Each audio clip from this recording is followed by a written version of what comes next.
हिवाळी अधिवेशनात अनेक संघटना आपल्या विविध मागण्यांसाठी सरकार दरबारी धरणे आंदोलन करतात। यातच भ्रष्टाचाराला आळा घालण्यासाठी कुंदन हुमने या व्यक्तीने सरकार दरबारी आपल्या मागण्या ठेवल्या आहे। प्रमुख मागण्या की ज्या लोकांनी देना बँकेमध्ये जे भ्रष्टाचार केला आहे त्यांना प्रशासन आणि काही संघटनेचे भ्रष्टाचारी अधिकारी त्यांना वाचवण्याचा प्रयत्न करत आहेत आणि मी एका भ्रष्टाचाराच्या प्रकरणाची इन्फॉर्मेशन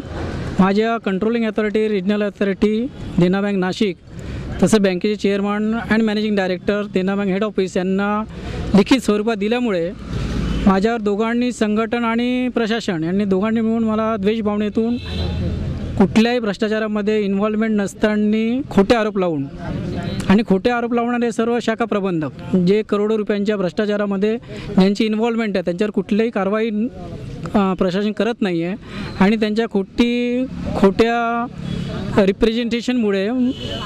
मला नोकरीतून कमी केलेलं आहे आणि मला वारंवार मानसिक शारीरिक त्रास दिल्यामुळे मी माननीय उच्च न्यायालयामध्ये त्याची पिटिशन दाखल केलेली होती आणि त्या पिटिशनच्या डिसिजन येण्यापूर्वीच देना बँकेचे उपक्षेत्रीय महाप्रबंधक श्री ए.डी. पाटील यांनी डायरेक्ट मला रिमूव्हल ऑर्डर इश्यू केला आहे। म्हणजे कुठल्याही प्रकारची पूर्वसूचना न देता कुठल्याही प्रकारचा 3 महिन्याचा पेमेंट जो जमा करावा लागतो as per rule and regulation ते न करता डायरेक्ट मला कामावून कमी केलेलं आहे आणि कामावून केल्यानंतर त्या रिमूव्हल ऑर्डरला मी चॅलेंज केलं आणि हेड ऑफ हायकोर्टला चॅलेंज केलं आहे आणि माननीय न्यायाधीश यांनी तो ऑर्डर खारिज केलेला आहे, त्या ऑर्डरला निष्कासित केलेलं आहे।